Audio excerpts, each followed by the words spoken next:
Merhabalar arkadaşlar, YouTube kanalıma hepiniz hoş geldiniz. Bugünkü videomda kollarına popcorn modelini uygulamış olduğum 1 yaş ölçülerinde tulum yapımını anlatacağım. Tulumumuzu 4,5 numara şiş kullanarak ördüm. İpim Alize Softy Plus. Bu renkte örmek isterseniz renk kodu 15. İsterseniz ekran görüntüsü alabilirsiniz. Çok tatlı bir yeşil arkadaşlar. Toplamda tulum için 3,5 yumak kullandım. Yarım yumakta patiklerine kullandım arkadaşlar. Ben takım olarak ördüm.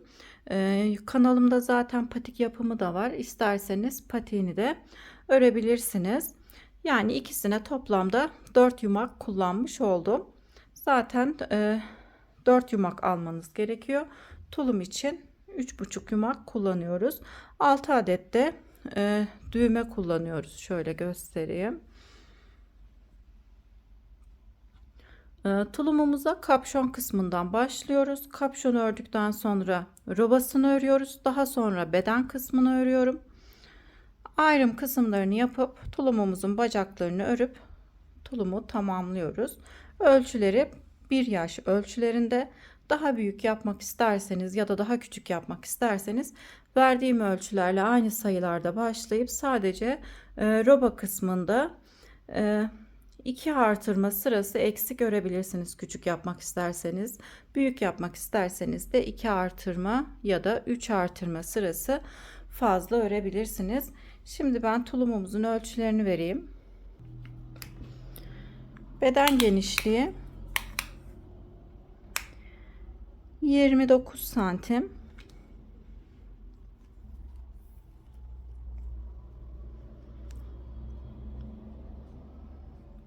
Kol boyu 31-32 santim.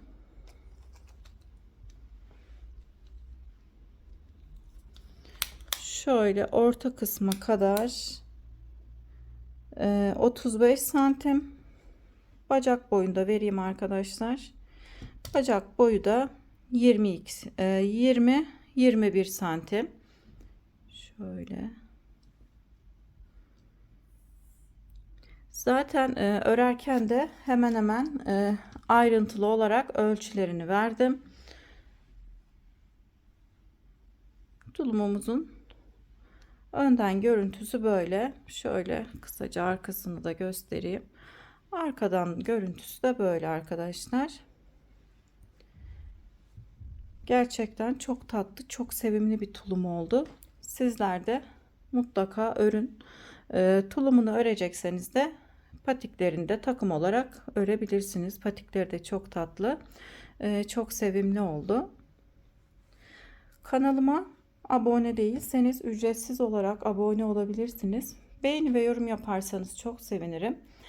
Paylaşacağım yeni model videolarından anında haberdar olmak isterseniz de bildirim zilini açabilirsiniz. Hazırsanız tulumumuzun yapılışına geçelim. Herkese kolay gelsin. Tulumumuz için 4,5 numaralı şişimize 67 ilmek atarak başlıyoruz. Ön yüzde düz, arka yüzde ters olarak 13 sıra ördüm. Şöyle santim olarak da ölçüsünü vereyim. Bu kısım şapkamızın ön kısmı. 6 santim, 6-7 santim kadar örebiliriz. Ben 13 sıra ördüm. Daha sonra bu kısmı şu şekilde katlayıp dikeceğiz. Arasından da bağcık geçireceğiz. 13 sıra bu şekilde düz olarak ördükten sonra ters olarak örmeye devam ediyoruz. İlk ilmeği aldım. Diğer ilmekleri ters olarak örüyorum. Toplamda 16 sıra haroşa örmemiz gerekiyor arkadaşlar. Haroşamızı ben her iki yönde de tersten örüyorum. Hem ön yüzde hem de arka yüzde ters olarak toplamda 16 haroşa sırası olana kadar örelim. Dediğim gibi 4,5 numaralı şişimize 67 ilmek atarak başlıyoruz. 13 haroşa sırası pardon arkadaşlar 13 sıra ön yüzde düz, arka yüzde ters olarak örüyoruz. Bu kısım 6-7 santim olana kadar örelim. Sonrasında ise 16 sıra haroşa örüp gelelim. Kapşonumuzun arkasını yapacağız. Bu kısım kolay olduğu için fazla anlatmaya gerek duymuyorum arkadaşlar. Sadece 16 sıra haroşa örüp gelmemiz gerekiyor.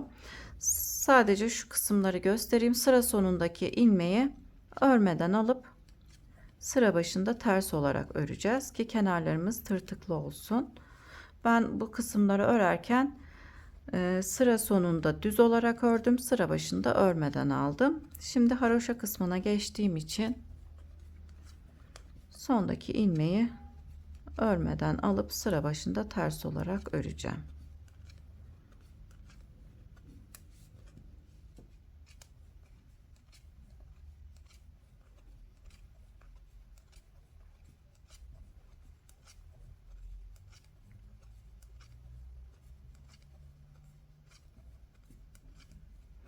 Sıra sonuna geldim. Sondaki ilmeği örmeden alıyorum.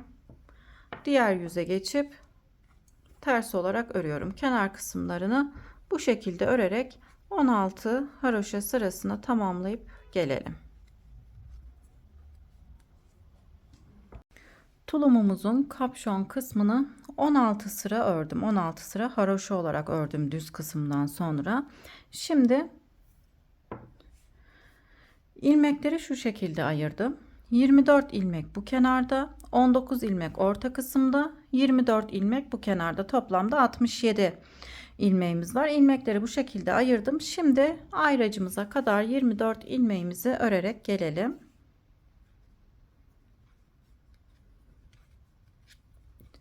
Artık kesimlere başlayacağız. Kapşon görünümünü elde edebilmek için tulumumuzun şapkasının arka kısmını keseceğiz.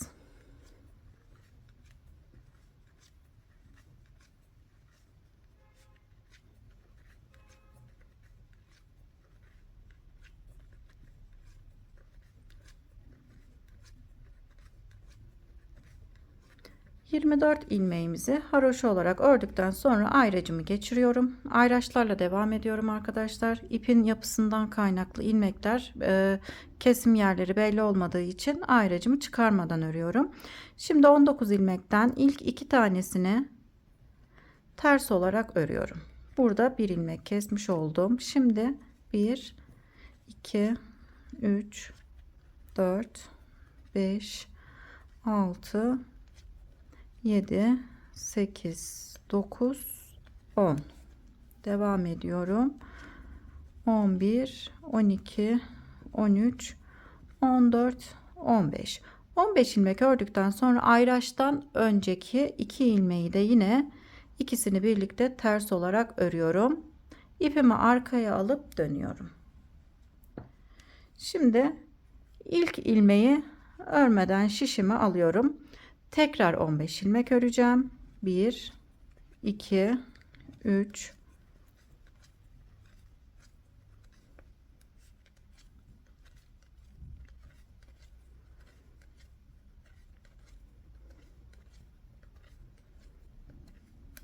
13, 14, 15. Ayracımdan önce bir ilmeğim kaldı. Bir ilmek buradan, bir ilmek de buradan keseceğim.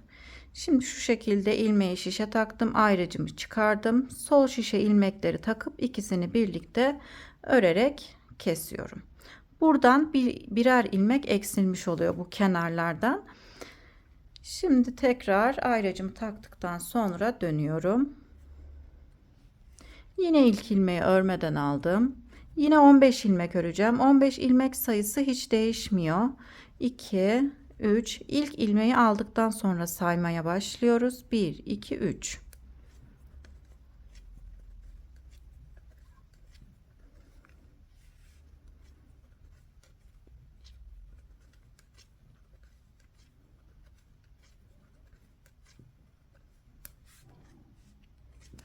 On dört, 15. Yine ayracımdan önce bir ilmek kaldı.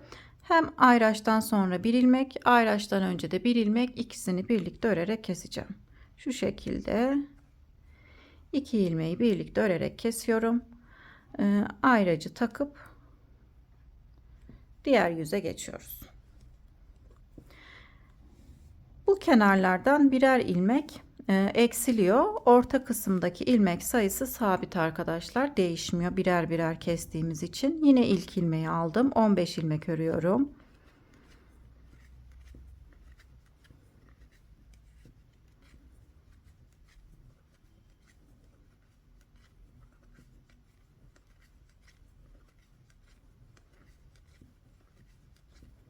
On dört, 15. Yine ayraçtan önceki ve sonraki ilmekleri ikisini birlikte örerek kesiyorum. Tekrar ayracımı takıp diğer yüze geçiyorum. İlk ilmeği örmeden aldım. Yine 15 ilmek öreceğim. Bu şekilde arkadaşlar kesimlerimizi yaparak devam edelim. Kenarlarda 13 ilmeğimiz kalana kadar bu şekilde birer birer keselim. 15 ilmek sayısı dediğim gibi hiç değişmiyor. 15 ilmek ördükten sonra bir ilmek ayraçtan önce bir ilmek de ayraçtan sonra alıp kesiyoruz. Tekrar göstereyim. Daha sonra 13 ilmeğimiz kalana kadar örmeye devam edelim. Şimdi ayracımı taktım, dönüyorum.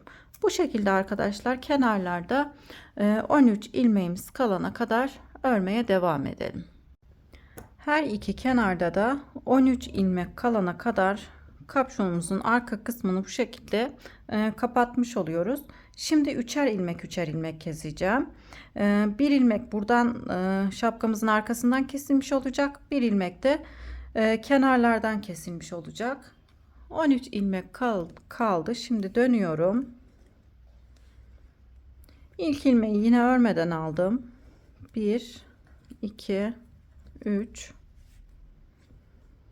4 5 6 7 8 9 10 11 12 13 14 14 ilmek ördüm. Ayraçtan bu tarafta 2 ilmeğim var. Bir ilmek de buradan alıp 3 ilmeği birlikte örerek keseceğim. 2 ilmeği aldım. Bir ilmek de kenardan alıp üçünü birlikte örerek kesiyorum. 2 ilmek eksiltmiş oluyoruz. Dönüyorum. Yine ilk ilmeği örmeden aldım. 1 2 3 4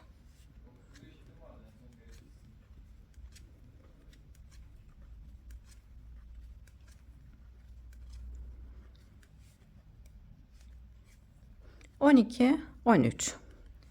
Bu sırada 13 ilmek ördüm. Şu şekilde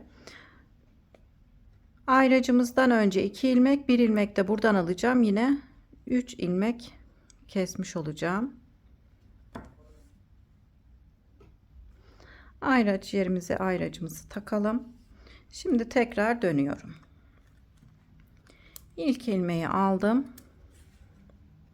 Şimdi 12 ilmek öreceğim. Birer birer orta kısımdan da ilmeklerimiz eksiliyor. İkişer ikişer keserken orta kısımdan eksilme olmadı. Fakat üçer üçer keserken hem kapşonumuzun arkasından hem de kenarlardan bir ilmek eksilmiş oluyor. 2 ilmeğimiz kalana kadar örelim. Ayraçtan önce 2 ilmeğim kaldı. Bir ilmek de burada var. 1 2 bir de buradaki ilmeği alıyorum. Üçünü birlikte kesiyorum. Bu şekilde kenarlarda 8 ilmeğimiz kalana kadar kesmeye devam edelim. Bu kenarda ve bu kenarda 8 ilmeğimiz kalana kadar 3 ilmeği birlikte örerek kesip gelelim. İkişer ilmek keserek devam ettim. Ortadaki ilmek sayımız da azaldı. Kenarlarda ise 8 ilmeğim kaldı. Şimdi tekrar dönüyorum. Birer birer kesmeye devam ediyoruz. Şişimizde 7 ilmeğimiz kalana kadar ilmeklerimizi birer birer kesmeye devam edeceğiz. Bir ilmek ayraçtan önce bir ilmek ayraçtan sonra ilmekleri alıp 2 ilmeği birlikte örerek kesiyoruz. Bu defa yine kenarlardaki ilmeklerden eksiliyor arkadaşlar. Kenarlardaki ilmekleri bitirene kadar birer birer kesmeye devam edelim. Daha sonra ilmek çıkarmaya geçeceğiz. Şimdi ben bütün ilmekleri bitirip geliyorum. Kapşonumuzun orta kısmında 7 ilmeğimiz kalana kadar kenarlardaki bütün ilmekleri kesmiş olduk. 2, 4, 6, 7. Şimdi ipimi buradan kesip buraya tığ yardımıyla sabitledim. İlmekleri de bu şekilde şişe geçirdim. Şimdi bağcığımızı şu kısımdan geçireceğimiz kısmın tam arkasına ip bağladım. Buradan 20 ilmek çıkaracağım. Bu kenardan da 19 ilmek çıkaracağım. Ortada ise 7 ilmeğimiz kalacak. İlmeklerimi şu şekilde tığ yardımıyla çıkarıyorum. Hemen şişe geçiriyorum ilmekleri. Toplamda 20 ilmek çıkarmamız gerekiyor. Bu şekilde ilmeklerimizi çıkaralım. 4-5 ilmekte bir de aralara batalım ki 20 ilmeğe tamamlayalım. Şimdi tam şu kısımdan 20 ilmek çıkarıp gelelim. Bu kenardan 20 ilmek çıkardım. Ortada olan 7 ilmeğimi düz olarak örüyorum. 3, 4, 5, 6, 7. Şimdi ilmek çıkarmaya devam ediyorum. Bu kenardan ise aynı şekilde 19 ilmek çıkaralım. Şişimde toplamda 46 ilmeğim oldu. Şimdi 4 ilmek bu kenarda artırma yapacağım. 4 ilmek de bu kenarda. Toplamda şişimizde 54 ilmeğimizin olması gerekiyor. Artırmalarımı örerek yapacağım. İlk ilmeği ters olarak örüyorum. Şişimden çıkarmadan tekrar şişe takıyorum. 1. Aynı ilmeği tekrar örüyorum. 2. Bir kez daha örüyorum. 3. Tekrar örüyorum. 4. 4 ilmek artırmış olduk. Şu an ben arka yüzdeyim. Hemen ters örmeye başlıyorum ilmeklerimi. Bütün ilmeklerimizi ters örerek sıra sonuna gelelim. O kenardan da 4 ilmek artırma yapacağım. Şimdi ben ilmeklerimi ters örüp geliyorum. Sıra sonuna geldim. Ön yüzdeyim. Şimdi 4 ilmekte bu kenarda artırma yapacağım. Yine ilmekleri ters örerek artırmamı yapıyorum. Bir ilmek ördüm. Tekrar şişime taktım. 1, 2, 3 ve 4. Şimdi bu sıra başındaki ilmeği düz olarak öreceğim. Her zaman ön yüzde düz, sıra başındaki, arka yüzde de ters olarak öreceğiz. Şimdi 2 ilmeği düz olarak örüyorum. İpimi öne alıyorum. Diğer ilmekleri ters olarak örüyorum. Tulumumuz zaten haroşa olacağı için ben haroşamı her iki yönde de tersten örüyorum. Yine ters olarak örmeye devam ediyorum. Şimdi sıra sonunda 2 ilmeğimiz kalana kadar ilmeklerimizi ters olarak örüp gelelim. Sıra sonunda 2 ilmeğim kaldı. İpimi öne alıp sondaki ilmekleri örmeden şişime takıyorum. Arka yüzde sıra başındaki 2 ilmeği ters olarak örüyorum. Ön yüzde sıra başında 2 ilmeği düz, arka yüzde sıra başındaki 2 ilmeği ters olarak örüyoruz. Şimdi yine aynı şekilde sıra sonunda 2 ilmeğimiz kalana kadar ilmeklerimizi ters örüp gelelim. Şu an arka yüzü örüyorum. Arka yüzü sıra sonunda 2 ilmeğimiz kalana kadar ters olarak örelim. Sıra sonunda 2 ilmeğim kaldı. 2 ilmeği örmeden şişime taktım. Ön yüze geçiyorum. Şimdi ön yüzde sıra başındaki ilmeği düz olarak öreceğiz. Sıra başındaki 2 ilmeğimizi düz olarak öreceğiz. Ön yüzdeyim. 2 ilmeğimizi düz olarak öreceğiz. Bu sırada da kol ve beden ayrımlarını yapacağız arkadaşlar. Ön bedenimiz için 10 ilmek ayırıyoruz. Aralar 2 ilmek. Kolumuz için 6, arka beden için 14. Tekrar kol için 6, ön beden için 10 ilmek. Aralarda ise 2 ilmeğimiz var. Bu 2 ilmeğimizin her ön yüzde hem sağ kenarına hem de sol kenarına artırmamızı yaparak devam edeceğiz. Şimdi ilk artırma sırasındayız.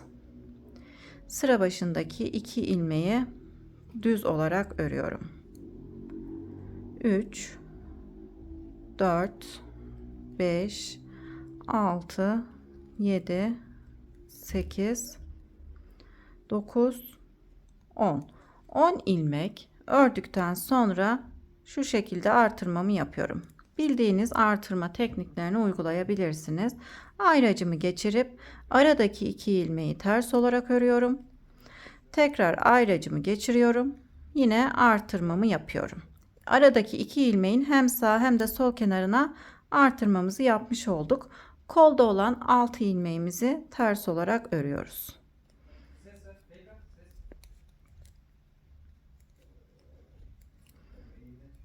Altı ilmeğimi ördükten sonra artırmamı yapıyorum. Tekrar ayracımı geçirip aradaki 2 ilmeği ters olarak örüyorum. Ayracımı geçirdim. Artırmamı yapıyorum. Arka bedende 14 ilmeğimiz var. 14 ilmeğimizi ters olarak örüyoruz.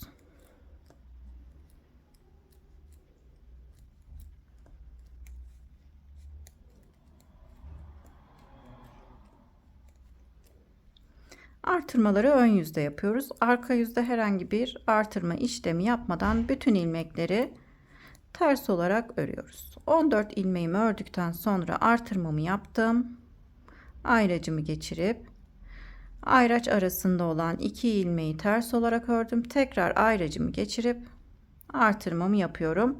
Kolda olan 6 ilmeğimi ters olarak örüyorum.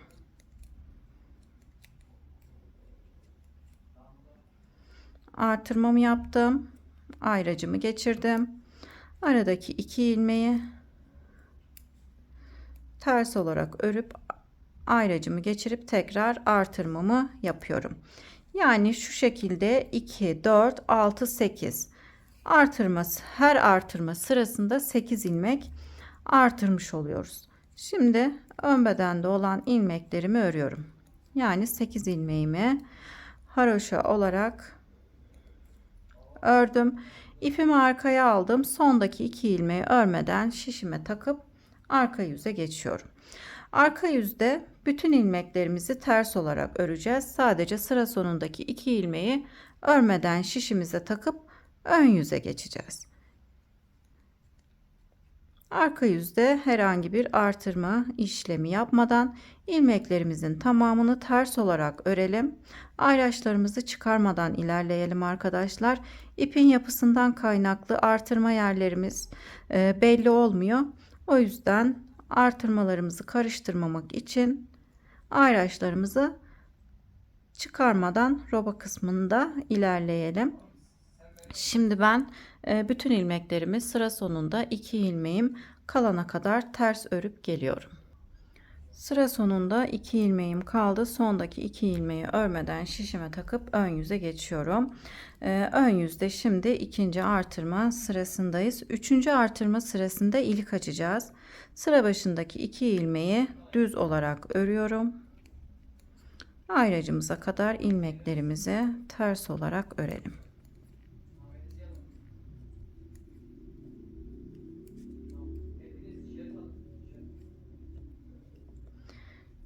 Ayracıma kadar ördüm. Artırmamı yapıp ayracımı geçirdim.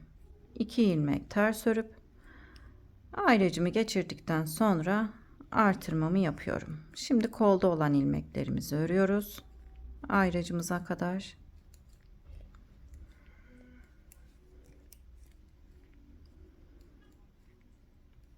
Kolda olan ilmeklerimi ördüm. Artırmamı yaptım. Ayracımı geçirdim. 2 ilmeği örüyorum. Tekrar ayracımı geçirip artırmamı yapıyorum. Artırmalarımızı yaparak örmeye devam edelim arkadaşlar. Ayraçlarımızın hem sağında hem solunda göstermiş olduğum gibi artırmalarımızı yapalım. Sıra sonunda 2 ilmeğimiz kalana kadar ters olarak örüp gelelim. Sıra sonunda 2 ilmeğim kaldı. İpimi arkaya alıp ilmekleri şişime geçirdim. Şimdi arka yüze geçtim. Arka yüzde ilmeklerimizin tamamını ters olarak örüyoruz. Yine sıra sonundaki 2 ilmeği örmeden şişimize takıyoruz. Arka yüzde artırma yapmıyoruz. İlmeklerimizi ters olarak örüp gelelim. Üçüncü artırma sırasında ön yüzdeyim. Şimdi bu sırada üçüncü artırma sırasında ilk ilmeğimizi açacağız. Sıra başındaki 2 ilmeği düz olarak örüyorum. 1 2 ilmek haroşa örüyorum. Şu şekilde alttaki ipi sol şişime takıp ters olarak örüyorum. Yanındaki 2 ilmeği ikisini birlikte ters örerek kesiyorum. Burada bir ilmek artırmış, bir ilmek eksiltmiş oldum. İlk ilmeğimi açtım. Ayracımıza kadar ilmeklerimizi ters olarak örelim.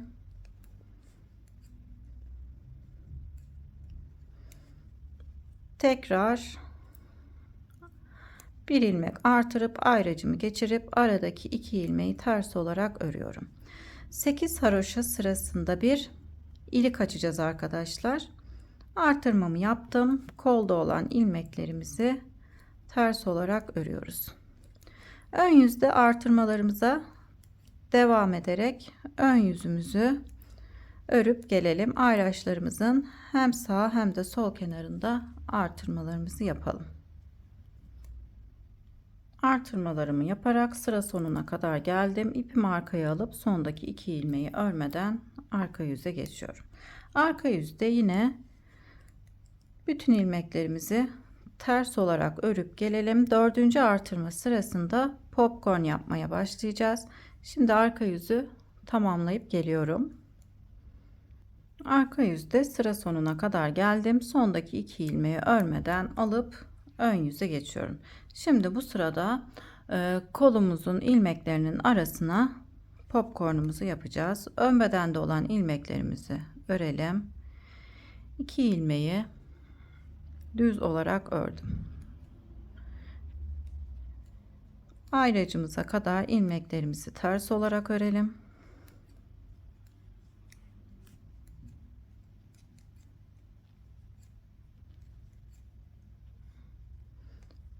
Artırmamı yaptım. Ayracımı geçirdim. 2 haroşa ilmeğimi ördüm. Ayracımı geçirip tekrar artırmamı yaptım. Kolumuzda sayalım kaç tane ilmeğimiz var. 2 4 6 8 10 12. 6 ilmek bir kenarda olacak, 6 ilmek bir kenarda olacak. Popcornumuzun her iki kenarında da 6 ilmek olacak. Başlarken 6 ilmekle başlamıştık. 7 ilmekle başlasaydık tam ortadaki ilmeğin üzerine popcornumuzu yapacaktık. Şimdi 6 ilmeğimizi örelim. 1 2 3 4 5 6. 6 ilmeği ördüm. Şurada aradaki ilmeğin üzerine popcornumuzu yapalım. 7 ilmekle başlasaydık ilmeğin üzerine yapacaktım. Popcorn'un her iki kenarına eşit ilmek sayısının gelmesi için hemen şu aradaki aradan ilmek çıkarıp popcorn yapıyorum. 1 2 3 3 ilmek örüyorum.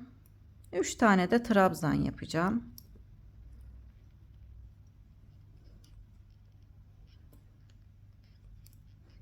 Bir, iki, tekrar doladım. Bir, iki. İlk çekmiş olduğumuz zincirle 1, 2, 3, 4 tane trabzanımız oldu. Hepsini toplayıp sıkıştırıp zincirle sabitleyip şişime geçiriyorum. Buraya popcornumuzu yaptık. Şimdi 6 ilmek örüyoruz. 1, 2, 3, 4, 5, 6. 6 ilmek ördükten sonra artırmamı yapıyorum. Artırmalarla birlikte popcornumuzun her iki kenarında 7 ilmeğimiz var. Popcorn ilmeğimizle bir ilmek burada kol ilmek sayımız artmış oldu. Ayracımı geçirdim. 2 ilmek örüyorum. Tekrar ayracımı geçirip artırmamı yaptım. Arka bedende olan ilmeklerimizi ayraç kısmına kadar ters olarak örelim.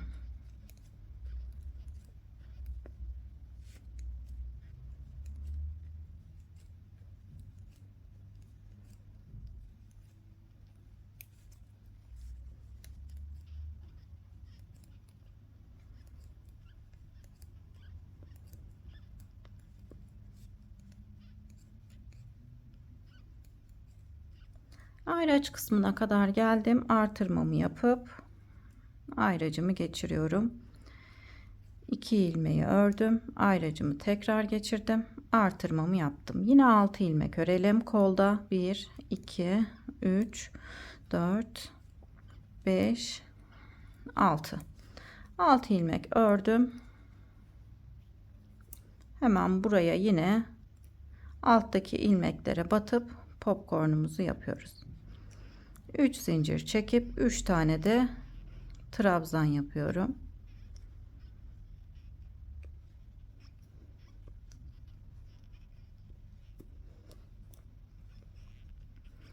İlmekleri sabitleyip sıkıştırıp ilmeği şişime geçiriyorum. Bir ilmek artmış oluyor.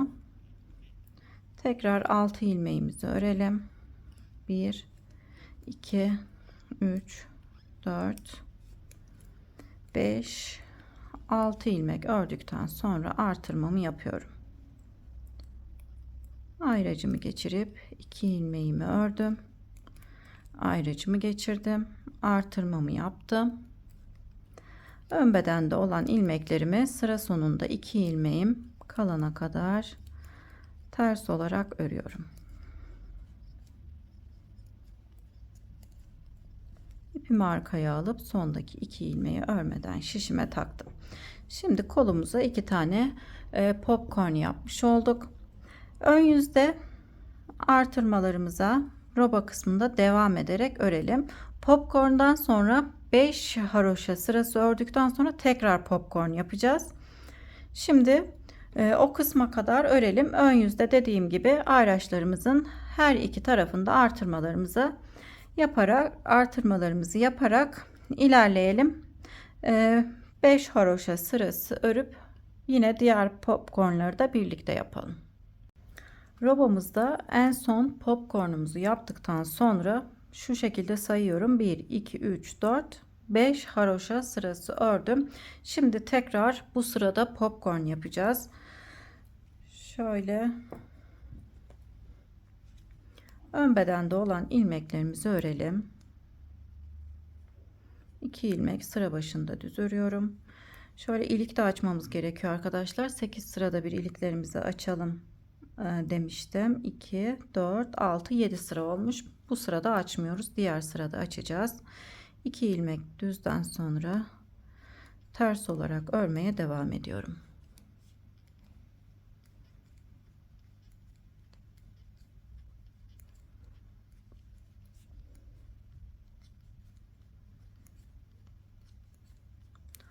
Onuncu artırma sırasındayım.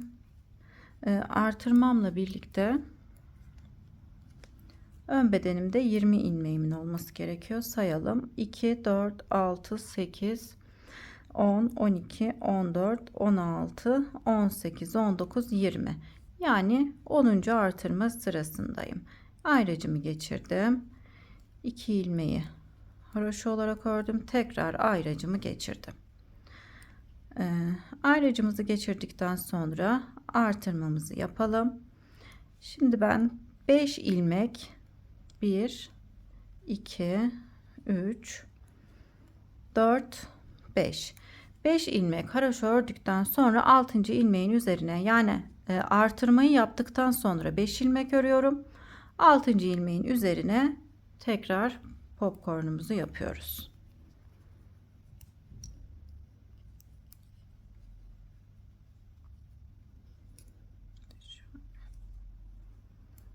1 2 3 zincir çektim. İsterseniz 3 trabzan, isterseniz de popcornların daha dolgun olmasını istersek de 4 tane ikili trabzan da yapabiliriz. Evet, bütün ilmeklerimi toplayıp şişime geçirdim. Popcorn aralarımız 13 ilmekten oluşması gerekiyor arkadaşlar. Şimdi ben 13 tane ilmeğimi ters olarak örüyorum. 2 3 4 5 6 7 8 9 10 11 12 13. Şuradaki ilmeğimin üzerine popcorn yapacağım. Burada da 5 ilmeğim kalıyor. Her iki tarafta da aynı ilmek sayımızın kalması gerekiyor. Burada da 5 ilmek kalmıştı. Diğer tarafta da 5 ilmek kalacak. Buraya da popcornumuzu yapıp gelelim. Popcornumu yaptım. 1 2 3 4 5. 5 ilmek ördükten sonra artırmamızı yapıyoruz. Artırmalarla birlikte 6 ilmeğimiz oluyor arkadaşlar. Popcornumuzun her iki popcornun kenarında artırmalarla birlikte 6 ilmeğim oldu. Ayracımı çıkarıp artırmamı yaptım. Yine 2 ilmek ördükten sonra ayracımı takıp artırmamı yapıyorum. Arka bedenimizi yine ayraç kısmına kadar örüp gelelim. Ayracımıza kadar geldim. Artırmamı yapıyorum. Ayracımı geçirip 2 ilmek haroşa örüyorum. Ayracımı geçirip artırmamı yapıyorum. Yine 5 ilmek örüp popcorn yapacağım. Daha sonra popcorn arası 13 ilmek olacak. 13 ilmek örüp popcornumu yapacağım. Yine burada da 5 ilmek ördükten sonra artırmamı yapacağım. Diğer kolu nasıl ördüysek bu kolu da o şekilde öreceğiz. Robamızda artırmalara devam edelim arkadaşlar. Toplamda 15 artırma sırası öreceğiz. Onu da şu şekilde anlayabiliriz. Ön bedenimizde 25 ilmeğimizin olması gerekiyor. 10 ilmekle başlamıştık. 15 artırma yaparsak ön bedende 25 ilmek olunca artırmalarımız yeterli oluyor arkadaşlar. Toplamda 15 artırma sırası olana kadar örüp gelelim. 5 sırada bir dediğim gibi popcorn'dan sonra 5 haroşa sırası örüp tekrar popcorn yapıyoruz. Şu şekilde yapacağız popcornlarda. Popcorn ilmeğimizi bulup 2 4 6 ilmek sayıp tekrar popcorn'u yapmış olacağız. Şimdi ben 15 haroşa sırasına tamamlayıp geliyorum. 8 sırada bir de ilik açacağım. Robamızı 15 artırma sırası olana kadar örüyoruz. Ön bedende 25 ilmeğimiz var. 10 ilmekle başlamıştık. 25 ilmeğimiz olunca 15 artırma sırası örmüş oluyoruz. Şimdi ayrım kısmına kadar, ayraçlarımıza kadar ilmeklerimizi örelim. 25 ilmeğimizi yine örmemiz gerektiği gibi örelim. Artık kolu öreceğiz arkadaşlar.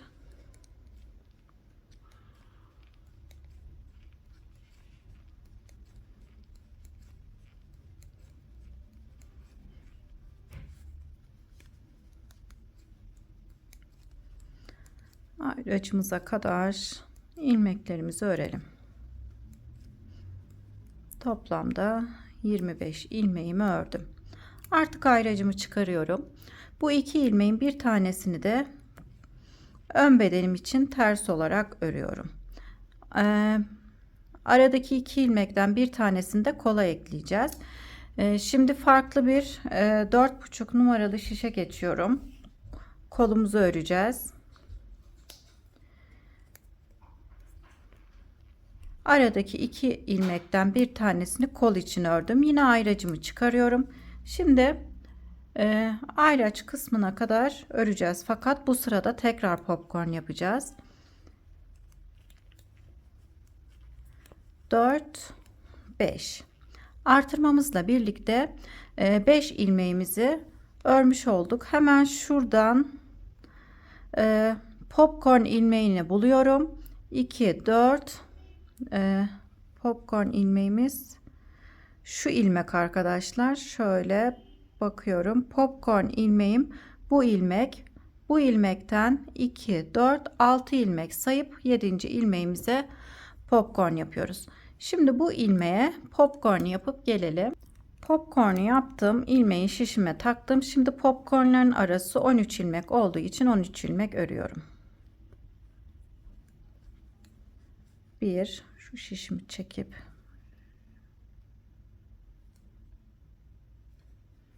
şöyle sabitleyeyim. 1 2 3 4 5 6 7 8 9 10 11 12 13 ilmek. 13 ilmek ördükten sonra tekrar buraya popcornumuzu yapalım. Tekrar 13 ilmek örüp gelelim. 13 ilmek ördükten sonra tekrar popcorn yaptım. 1 2 3 4 ilmek ördükten sonra artırmamı yapıyorum. Buradan ayracımı çıkarıyorum. Aradaki 2 haroşa ilmeğimizin bir tanesini örmeden şişime takıyorum. Arka yüze geçeceğim. Bu bir tane kalan ilmeği de arka bedenimize ekleyeceğiz. Dönüyorum. Şimdi şişimizde kaç tane ilmeğimiz var sayalım. 2 4 6 8 10 12 14 16 18 20 22 24 26 28 30 32 34 36 38 40.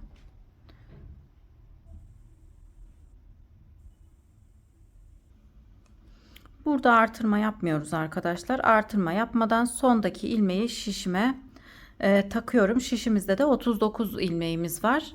Yani şişimizde tek sayı olması gerekiyor ki popcornların bu şekilde düşmesi için hem de kenarlara ilmek sayımızın eşit bir şekilde olması için. Bu kenarda da 5 ilmeğimiz var. Popcorn'dan sonra bu kenarda da popcorn'dan önce 5 ilmeğimiz var.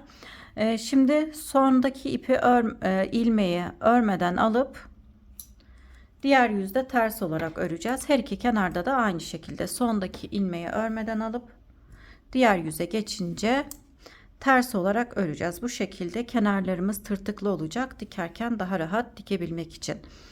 Yine 5 sıra ördükten sonra tekrar popcorn yapacağım. Dediğim gibi popcorn ilmeğini bulduktan sonra 6 ilmek sayıp öncesinde ya da sonrasında tekrar popcornlarımızı kaydırmalı olarak yapmaya devam ediyoruz.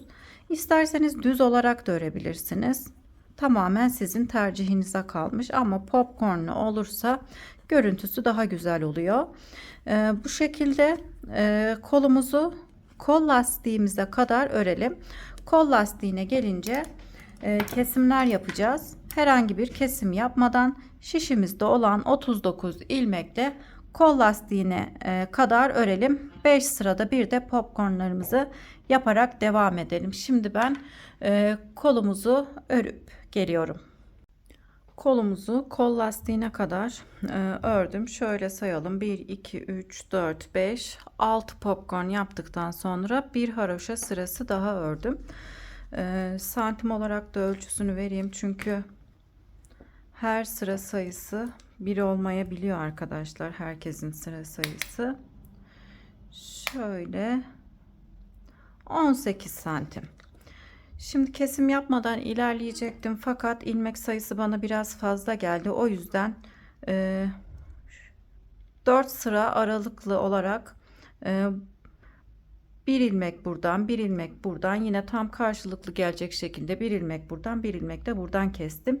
Yani 4 ilmek kesmiş oldum. Şimdi lastik kısmına geçiyorum. Bir ters bir düz olarak öreceğim. Fakat aralarda yine kesimlerimiz olacak. Şimdi ilk ilmeği ters olarak ördüm. Daha sonra ikinci ve üçüncü ilmeği birlikte ters örerek kesiyorum. Daha sonra bir ilmek düz, bir ilmek ters, bir ilmek düz örüp Tekrar 2 ilmeği birlikte ters örerek kesiyorum. 2 ilmek kesmiş olduk. Bir düz, bir ters, bir düz, bir ters, bir düz örüp tekrar 2 ilmeği birlikte ters örerek kesiyorum. Bir ters bir düz olarak devam ediyoruz. Kesimlerimizi ters ilmeğimize denk getiriyoruz. Bir ilmek düz, bir ilmek ters, bir ilmek düz, tekrar bir ilmek daha kesiyorum. Bir ilmek düz, bir ilmek ters, bir ilmek düz, tekrar 2 ilmeği birlikte ters örerek kesiyorum. Bir düz, bir ters, bir ilmek düz örüyorum. Tekrar bir ilmek daha kesiyorum. Bir ilmek düz, bir ilmek ters, bir ilmek düz örüyorum. Tekrar bir ilmek ters örüp sondaki ilmeği düz olarak örüyorum. Arka yüze geçiyorum. Şimdi arka yüzde tersleri düz, düzleri düz, tersleri ters olarak öreceğim. İlk ilmeği aldım. En son ters ilmek örmüştüm. Bir ilmek düz, bir ilmek ters, bir ilmek düz. Düzleri düz, tersleri ters olarak örüyoruz. Yani lastik kısmını bir ters, bir düz olarak örmeye devam edelim. 5-6 sıra örüp nasıl kesiyorum onu göstereyim arkadaşlar. Şimdi ben 5-6 sıraya tamamlayıp geliyorum. Bir ters bir düz olarak 6 sıra ördüm. Şimdi 7. sırada ön yüzdeyim. Şu şekilde kesimlerimizi yapıyoruz. Bir ilmek düz örüp bir önceki ilmeği üzerinden geçirerek kesiyorum. Tekrar bir ilmek düz örüp bir önceki ilmeği üzerinden geçirerek kesiyorum. İlmeklerimizi bu şekilde hem örüp hem kesiyoruz. Bütün ilmekleri kesip tamamlayalım. İlmeklerimi kesip kolumu tamamladım. İpimi de uzun bıraktım daha sonra dikmek için. Şimdi diğer kolu örmeye geçeceğim. Arka bedenimizin köşe kısmının arka tarafına ipimi bağladım. Örerek yine ayrışlarımıza kadar gelelim. Ters örerek. Şimdi arka bedenimizi ters olarak örelim.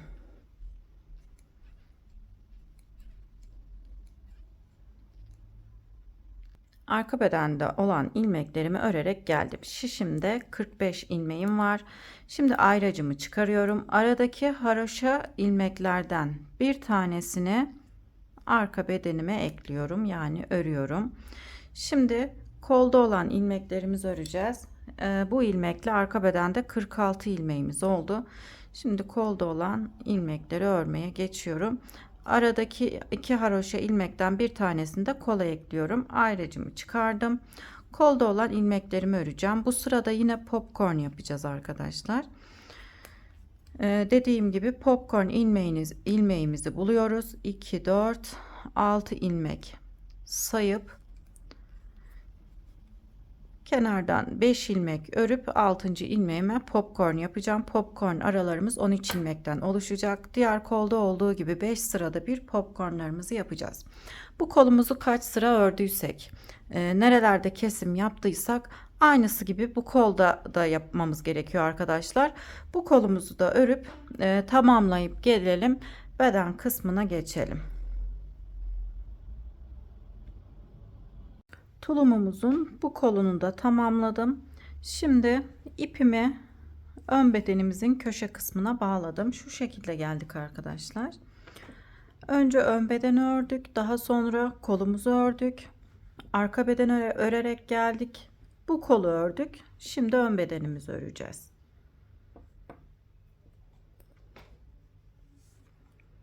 Ön bedende olan ilmeklerimizi örüyoruz. Aradaki iki ilmekten bir tanesini yine kola ekliyorum. Ön bedene ekliyorum. Ön bedenimizde toplamda 26 ilmeğimiz oluyor. Şimdi sıramızı ters örerek tamamlayalım. Sondaki iki ilmeği örmeden şişime takıp arka yüze geçiyorum. Şimdi arka yüzde ayrım kısmına kadar, şu kısma kadar arkadaşlar, arka yüzde yine ön bedende olan ilmeklerimizi ters olarak örelim.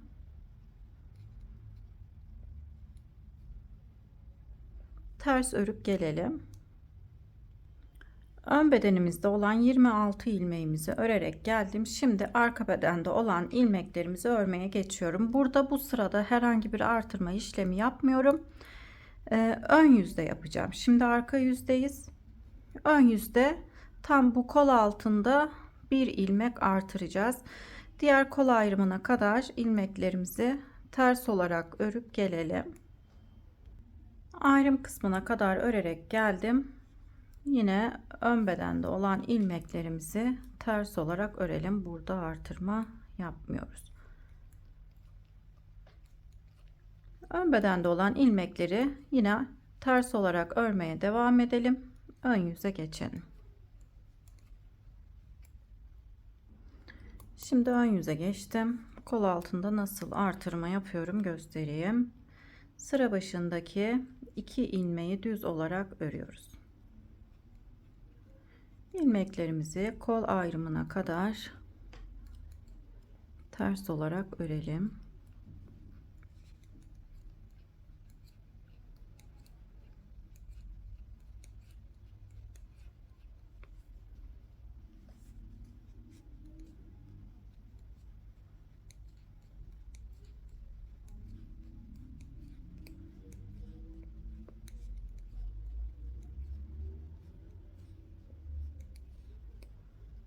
Ön bedende olan 26 ilmeğimi ördüm. Burada uzayan ipimle bir ilmek artırma yapacağım. Bu ipimizi de kaybetmiş olacağız arkadaşlar.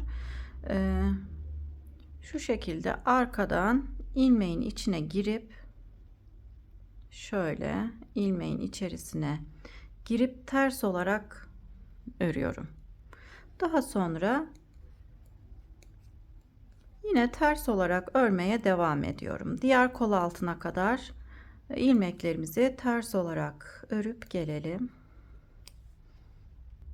Diğer kol altına kadar geldim. Burada da yine aynı şekilde şöyle bir ilmek uzayan ipimizle artırmamızı yapıyoruz. Her iki kol altında da bir ilmek artırmış olduk. İsterseniz 2 ilmek de artırma yapabilirsiniz. Şimdi şişimizde olan ilmeklerle beden kısmını öreceğiz. Artık herhangi bir kesme ya da artırma işlemimiz olmayacak. Sadece 8 sırada bir iliklerimizi açarak ilerleyeceğiz. Toplamda tulumumuzda 6 tane iliğimiz olacak. Her iki yönde de ben haroşayı ters olarak örüyorum. Sizler düz olarak da örebilirsiniz arkadaşlar. Ben bu şekilde tulumumu her iki yüzde de, ön yüzde ve arka yüzde ters olarak örmeye devam edeceğim. Şişimde olan ilmeklerimle. Artık popcorn yapmıyoruz. Sadece kollarda popcorn modelini uygulamış olduk. Dediğim gibi 8 haroşa sırasında bir iliklerimizi açarak tulumumuzu örmeye devam edelim. Daha sonra bacaklarını örüp tulumumuzu tamamlayacağız. Şimdi ben beden kısmını tamamlayıp geliyorum. Tulumumuzun beden kısmını kol altından sayarsak 30 haroşa sırası oldu. Herkesin sıra sayısı bir olmayabilir arkadaşlar. Ben şöyle ölçüsünü de vereyim. 26 santim. 26 santim olana kadar örelim. 8 sıra aralıklarla 1, 2, 3, 4, 5, 6 tane ilik açmıştık. En son ilikten sonra da 2, 4 haroşa sırası ördüm. Şimdi bacaklarını örmeye geçiyoruz. Beden kısmını ördükten sonra hemen bacaklarını örmeye geçeceğiz. İpim burada arkadaşlar. Sıra başındaki ilk 7 ilmeğimizi keselim. Şöyle ilk sıra başındaki 2 ilmeği birlikte düz örerek kesiyorum. Bir ilmek düz ördüm. Bir önceki ilmeği üzerinden geçirerek kestim. 2 3 4 5 6 7 7 ilmek kestikten sonra 40 ilmek öreceğim. Şişimizde 40 ilmek olana kadar ilmeklerimizi haroşa olarak örüp gelelim. 40 ilmeğimizi bacağımız için ördük. Şimdi tam orta kısımdan 6 ilmek keseceğim. İlmeklerimizi yine örerek kesiyoruz. Bir ilmek ördüm. Bir ilmek daha örüyorum. Bir önceki ilmeği üzerinden geçirerek kesiyorum. Bir ilmek düz örüp bir önceki ilmeği üzerinden geçirerek kestim. 2 3 4 5 bir ilmek daha kesiyorum. 6. Bu tarafta 40 ilmeğimiz var. Şöyle göstereyim. 40 ilmek bu bacakta, 40 ilmek de bu bacakta olması gerekiyor. Şimdi bütün ilmeklerimizi sıra sonuna kadar örelim. Arka yüze başlarken bu kenarda da 7 ilmek keseceğiz. Her iki kenarda 7, orta kısımda 6 ilmek kestim. Şimdi yine sıramızı ters örerek tamamlayalım. Sıra başında tekrar 7 ilmek keseceğiz. Sıramı tamamlayıp geliyorum. Sıra sonuna kadar bütün ilmeklerimi ördüm. Sıra başında 7 ilmek keseceğim. Bu defa arka yüzde ilmeklerimi nasıl kesiyorum? Şöyle arkadaşlar, 2 ilmeği ters örerek kesiyorum. 1 ilmeği tekrar şişe taktım. Yine 2 ilmeği birlikte örüyorum. 2 3 4 5 6 7 ilmek ördüm. Bu bacakta da 40 ilmeğimiz kaldı. Şimdi bu 40 ilmeği haroşa olarak öreceğim. Her 6-7 sırada bir kenarlarda birer ilmek keselim arkadaşlar. Bacağımızı aşağıya doğru örerken biraz küçülsün, ilmek sayımız azalsın. 7 sırada bir, her iki kenardan da bir ilmek keselim. Kollarda yapmış olduğumuz kesim gibi. Daha sonra lastik öreceğiz. Yine bilek kısmına, ayak bileğimizin kısmına bir ters bir düz lastik öreceğim. Şimdi lastik kısmına kadar örüp geliyorum. 7 sırada bir de kenarlardan birer ilmek eksiltmesini yapalım. Kenarları da şu şekilde örelim arkadaşlar. O kısmı da göstereyim. Sıra sonunda kalan bir ilmeği örmeden alalım. Sıra başında ters olarak örelim. Kenarlarımız tırtıklı olsun ki dikerken dikiş izimiz belli olmasın. Şu şekilde sıra sonundaki ilmeği örmeden aldım. Dönüyorum. Bu bacağı geçmedim arkadaşlar. Önce tek bacağı tamamlayıp daha sonra diğer bacağı örüp tulumumuzu tamamlayacağız. Örmediğim ilmeği sıra başında ters olarak örüyorum. Şimdi ben bu bacağımızı lastik kısmına kadar örüp geliyorum.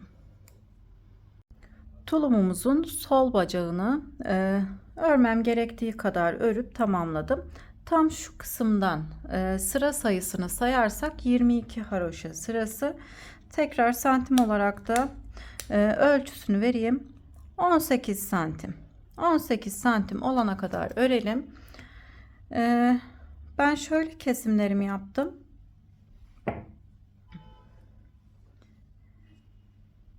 2, 4, 5, 6. sırada her iki kenarda birer ilmek kestim. Daha sonra 2, 4, 6 sıra ördüm. 7. sırada yine her iki kenarda bir ilmek kestim. 2, 4, 6, yine 7. sırada her iki kenarda birer ilmek kestim. Daha sonra 2 sıra ördüm. Toplamda 22 sıra örmüş oldum. Şişimizde 40 ilmeğimiz vardı. 3 ilmek bu kenardan, 3 ilmek de bu kenardan kesince toplamda 6 ilmek kesmiş olduk. 34 ilmeğim kaldı. Şimdi lastik kısmını öreceğiz. Yine bu sırada da kesim yapacağım. İlk ilmeği ters olarak örüyorum. Daha doğrusu arkadaşlar artık biz lastik kısmını örerken kenarları düz olarak örelim. Sıra sonundaki ilmeği düz olarak örüp sıra başında örmeden alalım. Artık tırtıklı olarak örmeyelim. Şimdi ben sıra sonundaki ilmeği düz olarak ördüm. Sıra başında örmeden aldım. Bir ilmek ters, bir ilmek düz. Daha sonra ters ilmeğimi örerken iki ilmeği birlikte ters örerek keselim. Burada bir ilmek kesmiş olalım.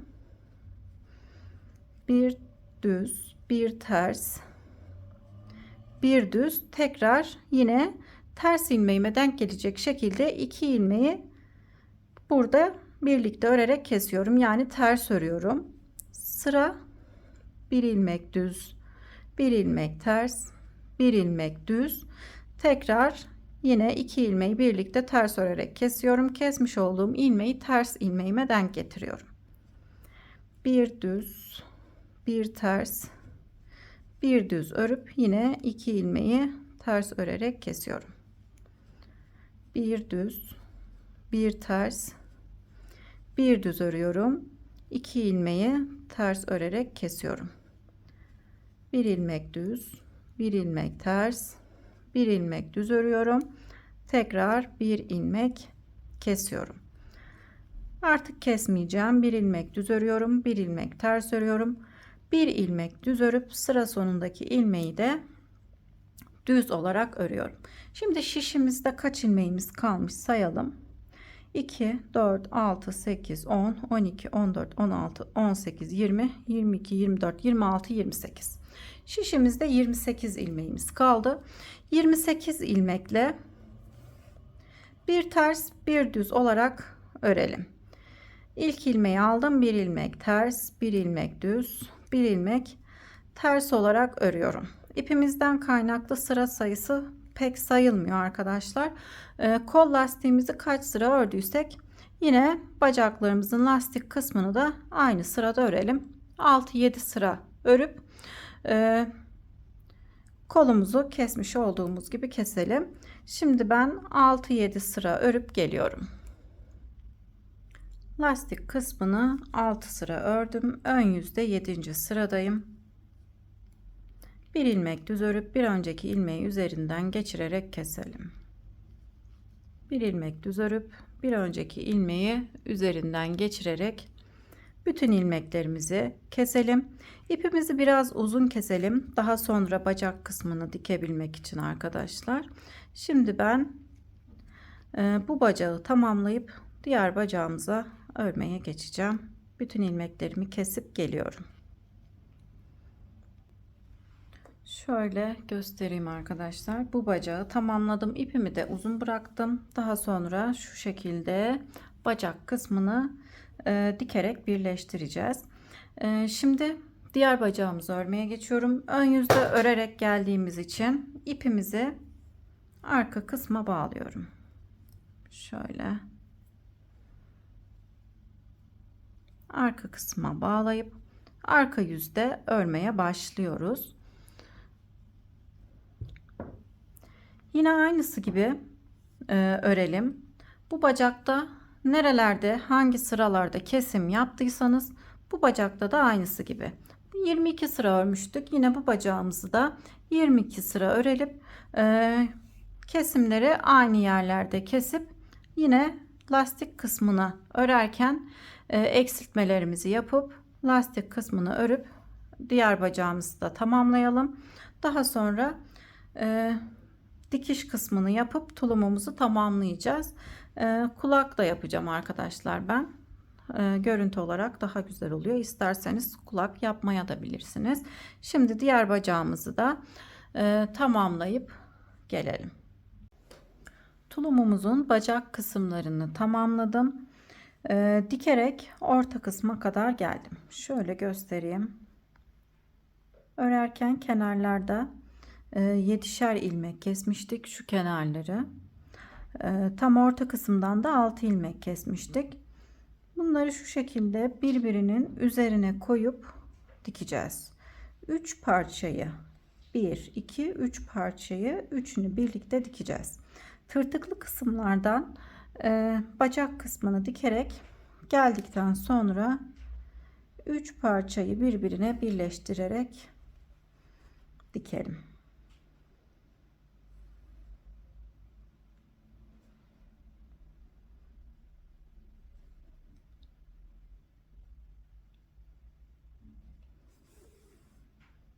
Şu şekilde dikiyoruz.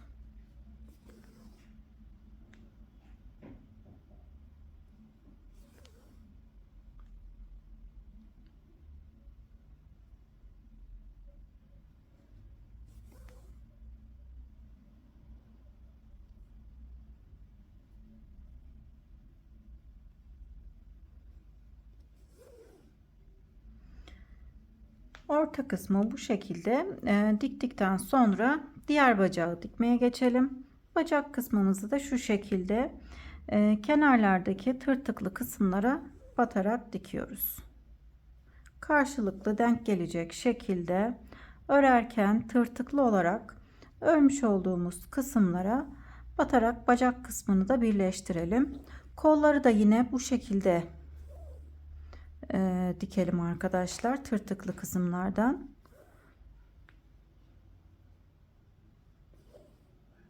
Şimdi ben bacak kısmını tamamlayıp geliyorum. Bacak kısımlarını tamamladım. Kolları da dediğim gibi tırtıklı kısımlardan dikip tamamladım. Şimdi tulumumuzun kulak yapımına geçelim. Kulak için şu şekilde dikdörtgen parçalar hazırladım. 16 ilmekle 8 sıra örüyoruz. 8 haroşa sırası örüyoruz. 2 tane. Şimdi ben bu renge yakın ip alıyorum arkadaşlar. Örgü ipi anti peeling bir iple dikeceğim. Şu şekilde ikiye katlayıp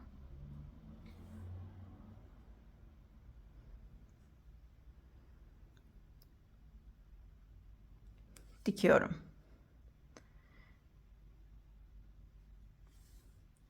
Şu kısımlardan şu kısma kadar dikelim. Buradaki köşeden başladım. Önce kenar kısmını, daha sonra alt kısmı, daha sonra bu köşeyi dikip gelelim. Köşe kısma kadar geldim. Şimdi yine ikiye katlayıp buradan tam şu köşeye çıkalım. Bu köşeye çıktım. Kulak kısmının arkasını dikiyorum. Şöyle iki tarafı birbirine birleştiriyoruz.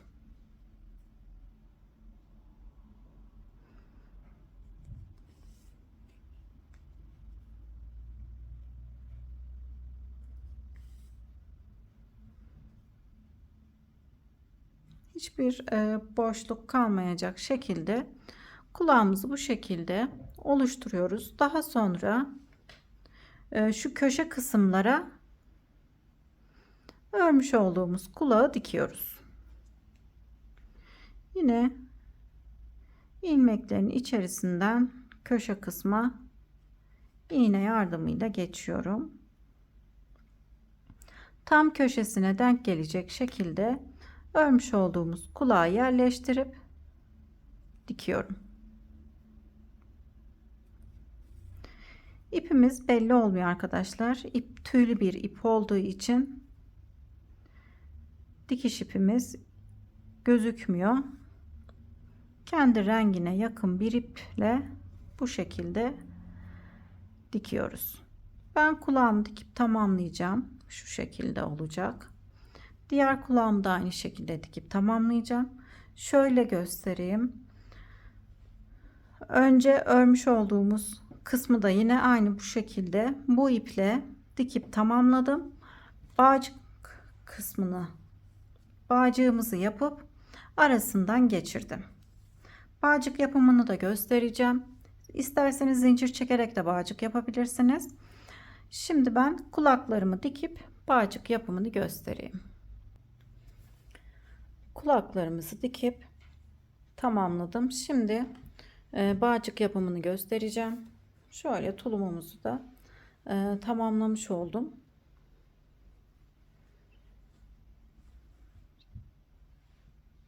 Şimdi bağcık yapımını göstermeye geçiyorum. Bağcık için 3-4 metre uzunluğunda ipi şu şekilde kenara ayırıyoruz. Daha sonra böyle bir zincir çekerek sabitliyorum ipimi. Şu şekilde alttaki ipi tığa dolayıp örüyorum. Alttaki ipi tığa dolayıp örüyorum. Ayırmış olduğum ipi elime doluyorum. Alttaki ipi tığa doluyorum. Bu şekilde istediğimiz uzunluğa gelene kadar bağcığımızı örüyoruz. Bağcık yapımı bu şekilde. Kolay olması için zincir çekerek de bağcık yapabilirsiniz. Bu şekilde de zaten zorlanmadan örersiniz arkadaşlar. Gösterdiğim gibi. Bu şekilde bağcık kısmını yapıyorum. Tulumumuzu tamamlamış oldum arkadaşlar. Ben önceden bağcığımızı hazırlayıp kapşonumuzun ön kısmına geçirdim. Tulumumuzu tamamlamış olduk. Beni buraya kadar izlediyseniz çok teşekkür ederim. Videoyu beğenip yorum yaparsanız çok sevinirim. Paylaşacağım yeni model videolarından anında haberdar olmak isterseniz de bildirim zilini açabilirsiniz. Sonraki videolarımda görüşmek üzere. Şimdilik hoşça kalın.